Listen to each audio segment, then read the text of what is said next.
So I'm Vijay Pandey. I'm a professor at Stanford, but also in an interesting new role here as a sort of professor in residence at Andreessen Horowitz. Towards that end, there's a couple interesting things that we can think about for how venture can disrupt academia and how academia can be disrupted in an interesting way.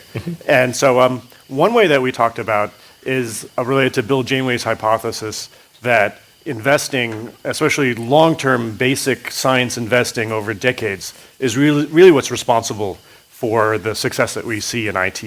And that biotech hasn't had quite that time yet, and that clean tech has really had nothing close to that. Yeah. But now with government probably not be able to put the same type of money and emphasis into things, how are we going to have the seed corn for the future?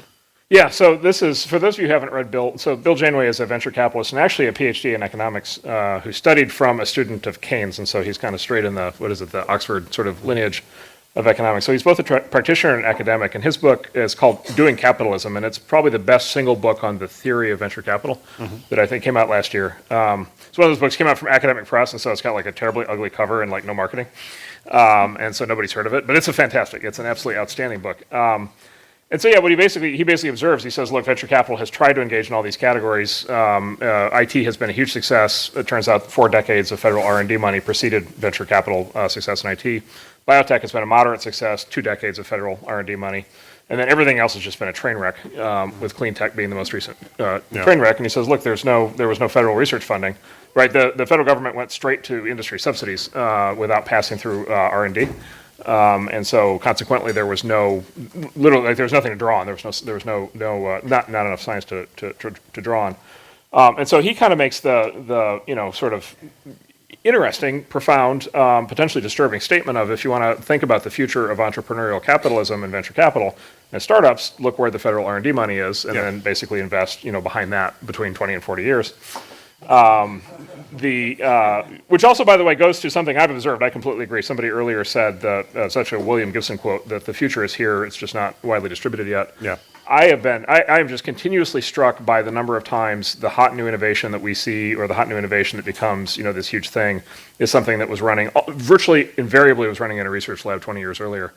By the way, often 30 or 40 years earlier, right? I mean, in a lot of ways, like Facebook, very successful company right now. In a lot of ways, Facebook is Plato, right, from the University of Illinois, right, 50 or 60 years later, right? These ideas play out over very long periods of time, and a lot of that has to do with the early research.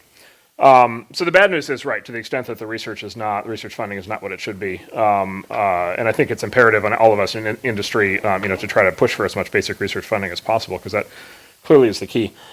What else can you do? Well, so this is I think it also, I forget who said it earlier, I think maybe Balaji said it earlier, which is, I think the future, the hope, the optimistic view in lieu of lots of federal research money, the optimistic view would be a more, I would say, open, networked, collaborative, peer-to-peer approach to research and development. And you'd pull in the following threads. You would say you've got the internet as like a new, basically coordinating mechanism for lots of smart people all over the world to be able to collaborate and share information, and sort of build on each other. You've got you've got open source, literally open source like open source software, but also the open source mindset, open source data, and open source, all these other things, designs that could be open sourced. So you've got that as a thread to pull on. You've got globalization as a thread to pull on, and that there's just more people worldwide now engaged in research and development than ever before. And collaboration between countries is going to be very powerful. And then you've got this really interesting kind of intermingling between research and development. Again, going back to historical eras, going back to original natural philosophy, or going back to original engineering, which was like, let's go try to make something, and then let's derive principles out of what we've tried to make. And so, and then industry, and we for all of the criticisms that we all levy against either venture capital-backed startups or big technology companies, there is generally speaking, there's a worldwide boom in industrial companies and technology companies getting built on the basis of R&D, and so a very, I would say, imperfect, like, in a sense, the 1950s style top-down, there shall be the NIH and the NSF, and then 30 years later, Microsoft appears. Like, in a sense, like, that's very idealized, and that's very predictable, and that's very wonderful. It may be that we are just going to be living in a world where it's going to be much more bottoms-up, much more collaborative, much more diffuse, much less well-organized, much sloppier.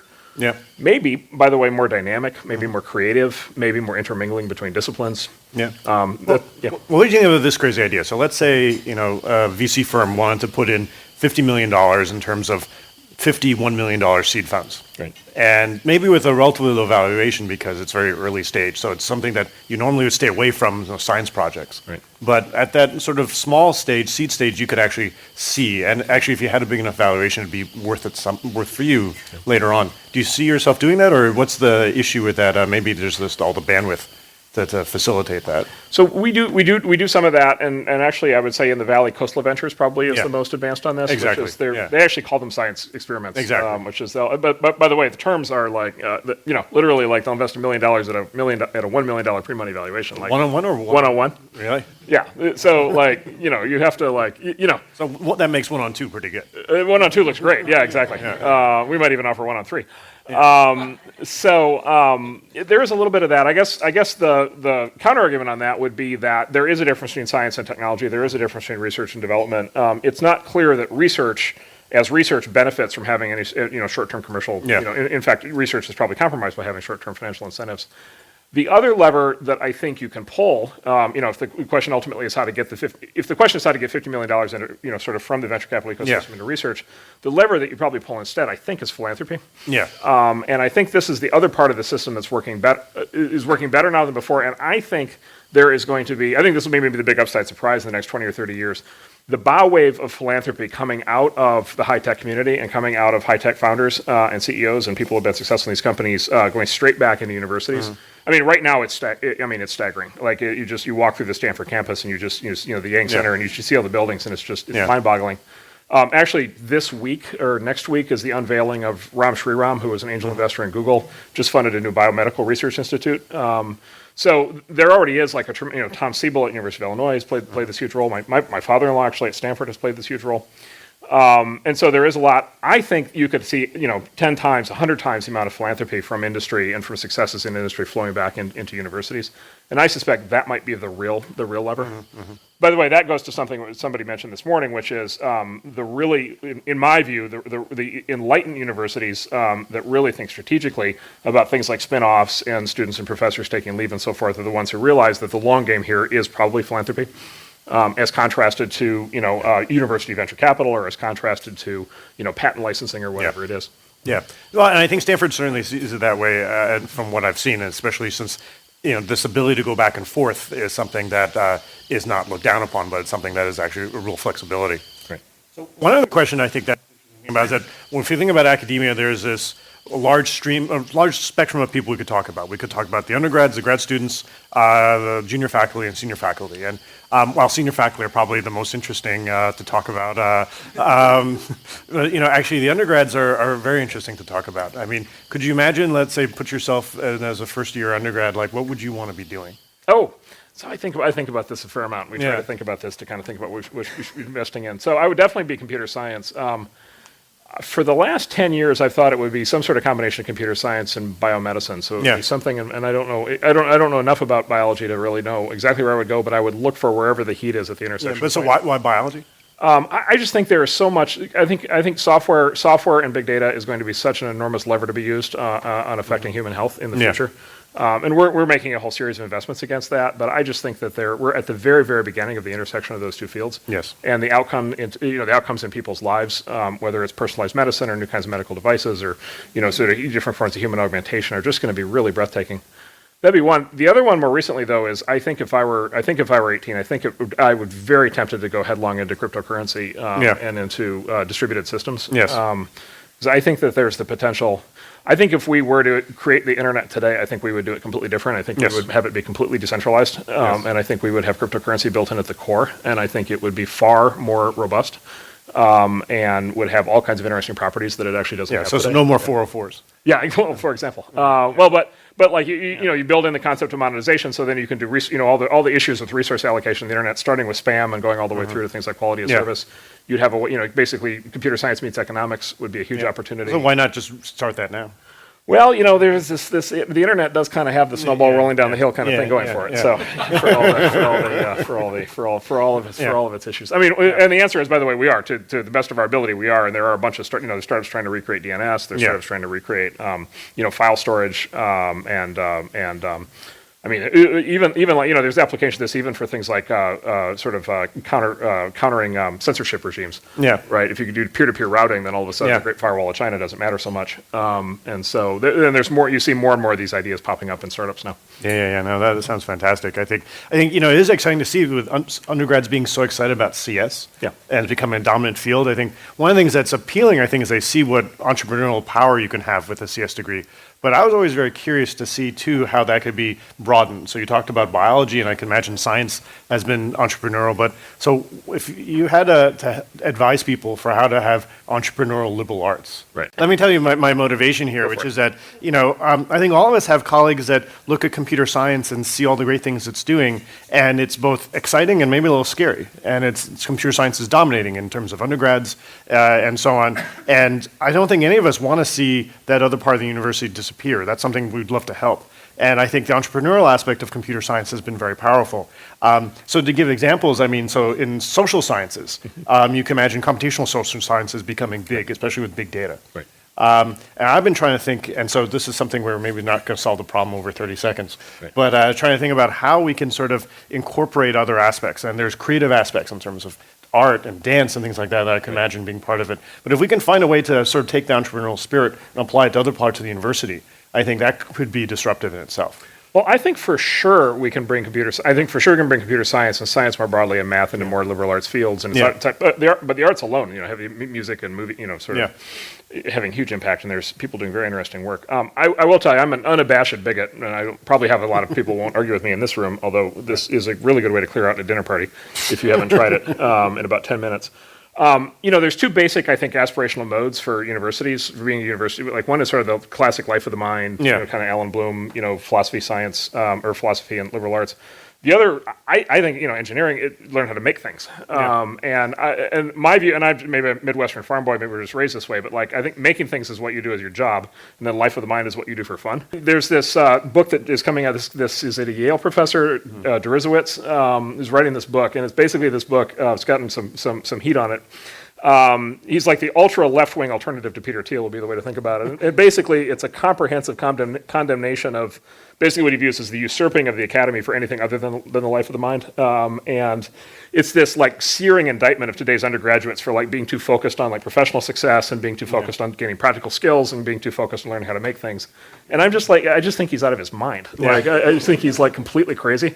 Well, and but it feels like this is really going to intensify as an issue unless we figure out how to bring technology and science into more of these fields. I think that's exactly right, and I think this is a tension that we see right now in the academy. Right. And I think the solution is not to have one side dominate, but to sort of figure out how we can raise everything. One other issue that comes up that's very important is the tension between technology and regulation. Mm-hmm. So with me spending a lot of time with drug design, if we had to do clinical trials for Google the way we do for drugs, they'd never be able to make any sort of changes or improvements to the search engine. It would just take too long. Right. You can't do A/B testing in the same way. And now we're seeing this in other things in terms of Uber and other areas that are trying to push the envelope. I mean, how do you see this tension between regulation and innovation sort of panning out? Right. So I think you have talked about E-Rooms law. Oh no, I didn't bring it up. But, I think Balaji did. Oh, okay. E-Rooms law, right? So every 4 years the cost to develop a drug doubles. Yes. And the time frame elongates. Absolutely. It's E-Rooms Moore's law backwards. Moore's law backwards. It's the side of it you don't want to be on. Yeah. So this goes straight back to the previous topic, which is I think societally we decide collectively how much innovation we want, and based on we decide how much risk we want, and then based on that we decide how much innovation we get. And I think that there is a general principle that as societies sort of advance / get older / mature, we decide we want less and less risk. Yes. As a consequence, we get less and less innovation. And then at some point, it's sort of like the cycle of civilizations, right? At some point, the barbarians show up, and the barbarians have less to lose, right? And so they're like, oh, well, we'll just go for it. Yeah. So it may be that the right thing to do. I mean, there's kind of two ways I think to think about it. One is how to fight inside a system like in the United States and try to figure out how to navigate through this. And different companies have different tactics on this. The other is to go to basically go to new regulatory regimes, like Yeah. literally, you go after basically what we call regulatory arbitrage. So if you can't do it in the U.S., find a country where you can do it. Yeah. And by the way, it could be us finding a country that can do it, or it could just be an industry forming in a country where you can do it that has nothing to do with us. Yeah. Because it just happens to be legal and supported there. And I think stem cell research in Korea has been an interesting example. Yeah. In drones, we're seeing this now. It's still illegal to fly drones in the U.S., and so the initial drone deployments are all outside the U.S. And so we've been talking publicly about a couple of ideas on this. One is if you think about a lot of countries, and in fact, a lot of cities in the U.S. and a lot of countries around the world want to have their own, quote, Silicon Valley. Yes. The answer probably is not to have their own Silicon Valley. It's probably to have a different kind of valley, Yeah. a biomedical valley or a stem cell valley, or, take your pick. With a friendly regulatory environment. Exactly. Specifically, and basically make a specific decision in a specific area of research to legalize a certain kind of risk in order Yeah. to get that kind of innovation in that Yeah. place. The other, Balaji's been talking a lot about this, would be the idea of taking the old economic zone idea Yeah. that was used so successfully in places like Hong Kong and apply that into this domain. And Larry Page has been talking about this as well, which is maybe we don't want like self-driving cars everywhere all of a sudden, but maybe, a city that wants to have an economic boom around it would decide to legalize it. Well, and that would help people with the fear that we talked about, that you can sort of ease into things without having something be national law. Yeah. And the nice thing about the way the U.S. is set up is that there is this possibility for local versus more federal government. And as long as that was possible, I think that could be a way that things could innovate. The problem is a very large number of people are very invested in the current power structures. Yes. And so this gets painted, the minute you start talking about this, you immediately gets painted as like you're advocating secession. Yeah, yeah. And it's like, no, Yeah. we just want to have like a place where we can do something new. Yeah. Right? It doesn't need to violate all the rules. It doesn't need to secede from the U.S. It's just like, how about we can just like have a drone fly, right? But back to the CP Snow thing, like the reaction is it gets very visceral very fast. Yeah. And that is something that requires a fair amount of energy to fight. Yeah. There's also sort of a East Coast, West Coast rap war of sorts in terms of East Coast, paper belts, newspaper, Wall Street versus West Coast, computers, innovation. How do you see that changing, or do you think that those styles are pretty ingrained? Well, to start with, you'd say like in hip hop, they're descriptive rather than prescriptive. Yes, which yes. is there are plenty of people on the East Coast who are very innovative, and there are plenty of people on the West Absolutely. Coast who are very hidebound. Absolutely. I mean, just drive through San Francisco and look at the zoning, and you'll discover plenty of conservatives who don't even realize they're conservative. But with the constraint that it is descriptive rather than prescriptive, there is definitely to that. And I would argue this actually goes deep in the American culture. Yeah. It has for a very long time. This is the whole go west, Yes. kind of phenomenon, Yes. which is, where's the frontier? And Yes. it's not a surprise that we happen to be right here, like penned in by we all literally are the spiritual descendants of people who came as far west as they could, literally Yes. until they would drown if they took another Yes. step, right? I mean, we are the extreme case. What I find so interesting about that from a cultural standpoint is like that's a 150-year-old or 200-year-old Yes. phenomenon. It's the urge to go to the frontier. And I really feel like the Valley, really benefits from that to this day. The number of people who pick up stakes from, growing up, I grew up in the Midwest or growing up in the East Coast or growing up in other countries and coming here is a wonderful thing. At the same time, I do very much believe it's a state of mind, not a geographic place. And I think one of the really exciting things about especially the last 20 years, like way more so today than I think when I came out here, the ideas and the attitude of innovation and new ideas seem to be spreading worldwide at an accelerating pace. You think so? I mean, what's an example of that? Oh, just the rise of. I'll just give you an example. A good friend of mine, Chris Schroeder, wrote another great book I'd recommend called Startup Rising.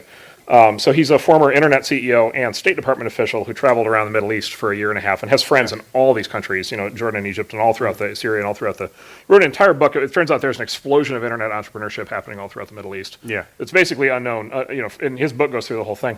He just got one of the 20 business visas a year to go to Iran. And he just went to Tehran and spent 3 weeks. And it turns out there's this amazing effectively underground internet startup ecosystem in Tehran. Wow. And he said the founders are exactly the same as the kind of people who were sitting at the Coupa Cafe in downtown Palo Alto. Yeah. He said, interestingly, at least 40% and maybe 50% women. He said that the gender balance is actually much more gender balanced. And he said they are the most fired up young people we've ever met, and they have an unbelievable sense of future possibility, coupled, of course, with enormous frustration at being, in a country with all these, with all the trade barriers and all the, all the political issues. But the amount of energy, I don't know, if you'd gone to Tehran 20 years ago, 30 years ago, I don't know if you would have found a lot of PC startups. Yeah, no. It feels like something new is happening. At least he will tell you, and his book is about this, he will tell you this is a global movement. Yes. There's nothing about this anymore that's confined to Silicon Valley. Yeah, no, that's fantastic, especially the cost of the computer is pretty low and the availability of the internet means that it can hook into anything. We talked a lot about machine learning earlier, and that's something that I've gotten very excited about. I think many people in the room have gotten very excited about. I'm curious to see what you think that's going. I think often what people think about machine learning, and this came up in the previous talk, that machine learning is, the dream that we'll have HAL from 2001, maybe a little less nasty, but for me, actually, it came up earlier that people said, oh, it's just doing classification.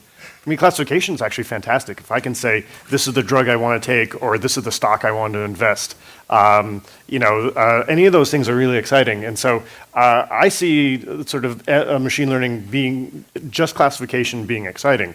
But I was curious to see how far you see it going. Do we have to get to HAL to be interesting? What's in between classification and HAL? So I would say I am. I was at Computer Science University of Illinois, 89 to 93, after AI had been thoroughly discredited. Yeah. So I managed to get through all 4 years without an AI class. Yeah. In fact, I think there was still one, but it was definitely an elective, and I don't think you were encouraged to take it. Yeah. So you've taken more liberal arts classes than AI classes. I suspect that would not be the case if I were to re-go through the program today, but that was definitely the case then. Yeah. So I'm the wrong person to speculate on where the core science goes. I will say, just kind of to your point, just given the techniques that we have today, and then given the consequences of Moore's law and all the other changes happening at the component level, the opportunities to us seem very large to take machine learning, So for example, machine learning meets economics equals Bitcoin equals financial innovation. Machine learning meets quantified self equals biomedical innovation. Yes. Machine learning meets Uber equals and Lyft and these things and sensors in cars meets revolutionizing the transportation system meets potentially, which means potentially a significant answer to the emission in the future to the emissions problem. And so we see a whole series of fields in which you can basically now bring machine learning to bear. And in particular, anything where you've got the deployment of sensors, right? Yeah. So machine learning meets the fact now that you have 3 billion, going to 6 billion smartphones on the planet, all with cameras. Yeah. What can you do with that? There's this breakthrough new iPhone app now, right, where it literally you just point the camera at a printed page and it reads you the page. Yeah. Right. And if you don't have full sight, it's a revolutionary, profound thing that was just not possible before. And maybe not that far away, it doesn't read it to you, it summarizes it for you. Yeah, exactly, right, exactly. And so I think it's this, you take the just massive deployment of sensors, you take the massive rise in big data, you take the ability we have to build these technologies now in a way where they intersect into the real world, into people's lives, financial services, healthcare, education, real estate, transportation, government, law.